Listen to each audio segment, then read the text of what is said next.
Diberitakan sebelumnya, ternyata Yusuf Mansur telah mempersiapkan rencana pernikahan putri sulungnya itu. Yusuf Mansur telah memiliki bayangan untuk menikahkan anaknya di Stadion Gelora Bung Karno. Hal itu disampaikan dalam kanal YouTube Cumi Cumi yang tayang pada Senin 7 Maret 2022. Assalamualaikum warahmatullahi wabarakatuh.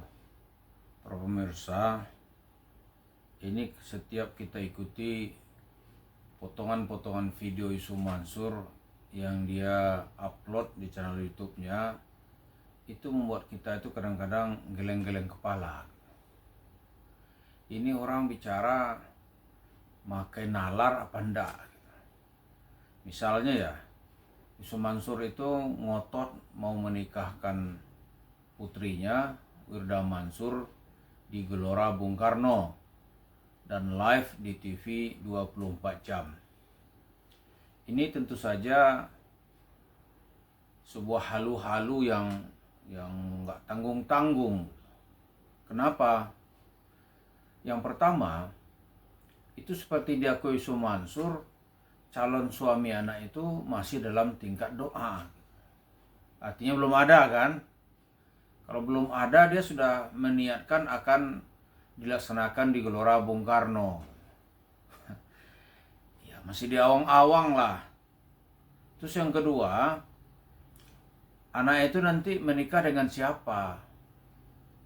Tentu saja kalau yang sanggup melaksanakan pesta di Gelora Bung Karno, ya kalau artis aja nih, artis biasa tuh nggak sanggup, ya kan? Apalagi anaknya nantinya sekelas anggota DPR, mereka juga nggak sanggup. Bahkan anak presiden aja dia tidak melaksanakan pesta di Gelora Bung Karno. Ya, ini kita lihat ini bentuk halu-halu gitu. Kemudian siapa yang sanggup melaksanakan pesta di Gelora Bung Karno? Ya toh, tentulah orang-orang di Indonesia ini tidak sembarangan. Sekelas Raffi Ahmad saja gitu. Raffi Ahmad yang popularitasnya itu orang kenal dia dari Sabang sampai Merauke. Dia dikenal sebagai selebritas atau selebriti tingkat nasional. Ketika dia menikah, memang disiarkan oleh stasiun televisi, tapi tidak 24 jam.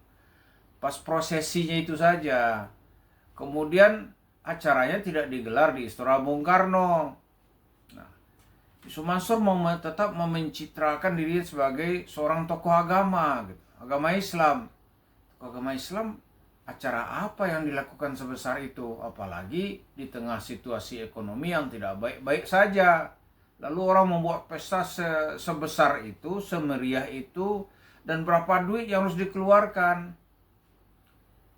Itu berapa miliar biaya untuk melaksanakan acara itu? Saya pernah hadir di acaranya anak konglomerat, nggak usah kita sebutin namanya. Dia melaksanakan acara di Hotel Mulia, ya, Grand Mulia.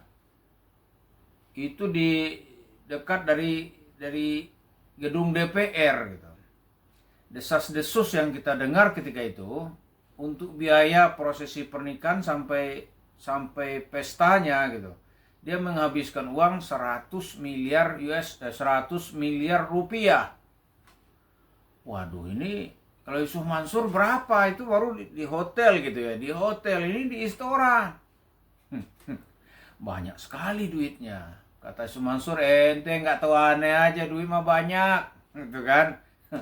Tapi dia duit karyawannya aja, nih yang gaji bulan-bulanan, dia nggak sanggup bayar. 10 orang tuh sampai berurusan dengan polisi.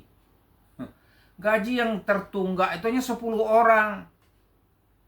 Kalau setahun katakan 10 orang, per orang dibayar 5 juta, berarti setahun satu orang tuh hanya 60 juta. Satu nggak sampai setahun 60 juta, ya di bawah 50 juta. 50 juta dikali 10 orang hanya 500 juta.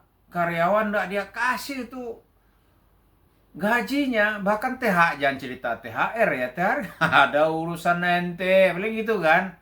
Sampai berurusan dengan polisi, berurusan dengan pengadilan. itu untuk menggaji 10 orang. Dia nggak sanggup. Ya kan? Dia nggak sanggup.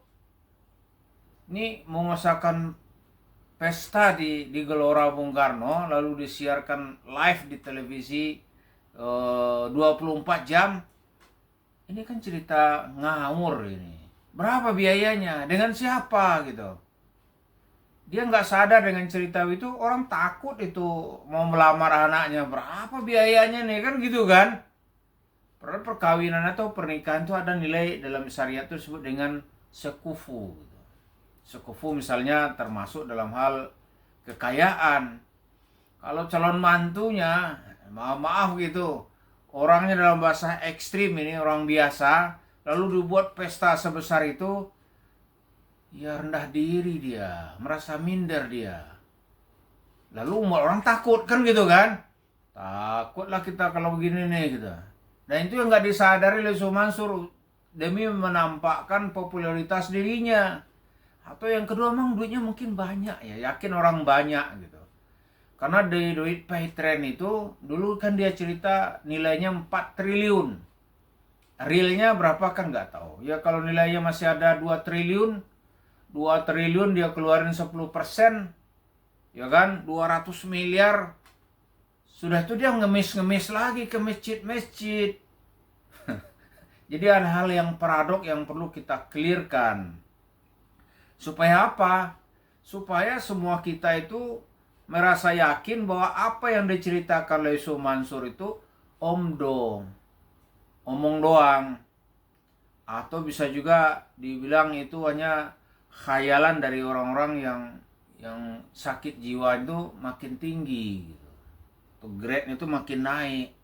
Karena itu kecil kemungkinan itu bisa terjadi gitu. Mana orang mau pesta gitu. Presiden aja, anak presiden kita lihat nanti nih. Oh, nggak sebesar itu dia buat. Kalau dibuat sebesar itu mungkin dia mampu. Tetapi orang pasti akan mengkritik habis-habisan. Ya kan, apalagi menggunakan aparat kepolisian, menggunakan fasilitas negara, ya rakyat marah itu. Aneh Mansur. Aneh-aneh aja. Yang kedua yang nggak mungkin lagi itu apa? Berani nggak dia gitu. Kalau menurut kita dia nggak mungkin berani. Kalau acaranya terbuka begitu, berapa yang mesti dia undang? Lalu, itu orang nanti akan minta duitnya dia saat acara pesta. Itu kan banyak tuh ibu-ibu yang udah ada spanningnya udah naik tinggi gitu. Di mana aja cerita Yusuf Mansur dia datangi. Nggak takut dia dengan apa-apa lagi udah. Lalu ada acara pesta seperti ini. Oh, pas acara dia tagih tuh.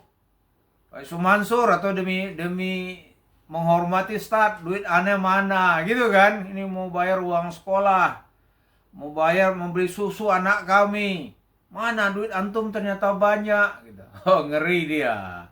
Atau nih orang-orang yang sudah ditipu ya. Katakanlah gitu ada dugaan besar ditipu oleh Wirda Mansur. Dalam paket komunitas milenial anti bokeh. Itu ada 90.000 orang. Terus dia diam aja gitu. Wah, ini kesempatan ini diserbunya itu. Lalu pada sama dia bentangkan spanduk utang kami utang bayar gitu kan. Lagi acara pesta gitu. Lalu ada syekh-syekh Arab mungkin dia undang ya, syekh Arab undang mau aja lah. Ya kan? Mau aja apalagi dikasih tiket. Mau dia. Saya yakin tuh kalau dimintaan ke saya bisa nggak mendatangkan imam Masjid Al-Azhar Kairo gitu. Oh, saya jawabanin itu. Asal dia dikasih tiket, dikasih fasilitas, oh senang orang. Lalu pada saat orang acara P1 itu di luar demo meminta hutang gitu, bayar hutang, dipasang spanduk besar-besar gitu. Itu Mansur punya nalar atau punya keberanian. Menurut saya nggak berani dia. Yang ketiga, ini yang nggak mungkin dilakukan oleh Yusuf Mansur begitu. Dia nggak punya watak menjelaskan siapa dia. Dia berada di A atau ada di B gitu. Dia berada di klubnya hitam atau di klub putih. Oh, dia kalau dua hitam putih itu dia samain aja. Karena dalam bahasa dia sudah mengalami, kalau orang nggak bisa membedakan hitam putih itu, dia telah mengalami rabun ayam. ayam itu kalau udah buta ayam kan, rabun ayam kalau bahasa dirasa, dia nggak bisa bedain itu. Maka orang kalau nangkap rabun ayam itu gampang, asal matahari agak gelap dikit pasti dapat. Nah Yusuf Mansur dia nggak bisa bedain, dia berada di mana gitu.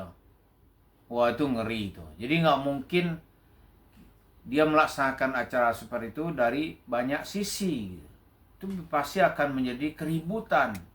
Orang-orang menagih duit kami mana. Ada kawan-kawan tuh Pak Ahmad dan kawan-kawannya pasti dia datang nagih duit. Dia makan banyak-banyak, 90.000 orang datang. Terus bagaimana menahannya? Jadi kita ingin mengatakan bahwa Yusuf Mansur itu identik dengan manusia halu-halu. Jadi karena orang sudah membuangnya, tidak perlu ada lagi orang seperti ini di tengah kehidupan. Karena akan merusak nalar masyarakat. Merusak nalar. Karena cerita-cerita agama itu tidak berdasarkan realitas. Gitu. Misalnya ya untuk mengcover dia itu tidak pernah real gitu ya. Dia gampang aja tuh ada Allah. Bagaimana caranya Ustaz? Orang kan manggil Ustaz dia. Bawa Allah gitu kan. Masa melakukan penipuan tuh melakukan bawa Allah. Terus kalau usaha rugi itu Allah tanggung jawab gitu. Seperti yang dia lakukan nih, tanggung jawab antum ya Allah. Dia panggil tanggung jawab tuh. Yang ciptaan orang sembarangan. Padahal ucapan-ucapan itu adalah ucapan manusia kufur. Manusia yang sudah dekat dengan kekafiran. Nah itulah yang terus-menerus dimainkan oleh Yusuf Mansur. Jadi kita membantah-bantah ini supaya apa gitu? Supaya masyarakat tuh yakin bahwa apa yang diucapkan Yusuf Mansur itu omong kosong. Karena tujuan akhir dari Yusuf Mansur itu dapat duit, nggak ada cerita. Dia menampilkan diri sebagai orang yang hebat supaya nanti ketika dia meraup duit atau melakukan pengemisan duit gitu, oh dia dapat untung banyak dan pulang bawa duit banyak. Jadi dari cerita itu nanti ya dia belilah investasi, dia berinvestasi di warung steak and shake karena sekarang ini tiap bulan dia mendapatkan uang dari hasil benefit warung steak and shake-nya. Jadi kalau dibanding apakah Yusuf Mansur itu seorang pengemis? Ya secara umum iya.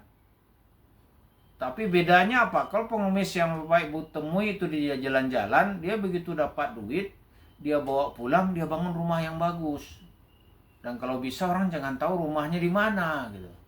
Kalau orang dah tahu rumah lo bagus, kami nyari duit susah-susah gitu. Dia takut itu. Nah, Mansur nanti sama, setelah dia keluar dari acara apalah, apa majlis taklim, itu dia nggak bisa dihubungi lagi karena menghubungi dia setelah itu berbahaya gitu. Maka dia simpanlah uangnya itu di warung steak and shake. Nah uang begitu masuk kan uang jadi real. Nah itu untuk membangun image ya kan, citra diri. Maka dia cerita itu ke langit. Cerita-cerita besar. Mau dibilang bohong apa enggak dia nggak peduli juga. Nah karena itu kita melalui channel ini mengkonfirmasi itu nggak benar gitu. Dari sudut apapun itu tidak benar. Tidak benar. Maka orang menyerahkan uang kepada Yusuf Mansur juga tidak benar gitu. Apalagi misalnya bersedekah, yang bahasa sedekah Yusuf Mansur itu isinya omong kosong. Zakat, dia sama aja buat dia tuh. Mau sedekah, mau zakat, pokoknya uangnya dapat. Karena itu kita ingin menegaskan kembali bahwa apa yang diceritakan Yusuf Mansur itu hanyalah halu-halu supaya orang lain ya bisa percaya, dan kita ingin mengkonfirmasi dan memberikan klarifikasi kepada akal kita bahwa itu tidak benar. Sebentar lagi ya karena satu yang tidak benar termasuk warung steak itu juga dibangun atas cerita yang tidak benar dan duit masyarakat yang ditilap di mana-mana. Kalau mau bukti nanti kita siap menghadirkan saksi dari jemaah masjid kota wisata Cibubur, itu satu tempat ya. Mudah-mudahan apa yang dilakukan ini bisa, kalau cerita duit ini uangnya 55 miliar lu diembat, kalau saja disikat oleh Yusuf Mansur, itu akan jadi cerita yang terus-menerus hidup. Terima kasih. Assalamualaikum warahmatullahi wabarakatuh.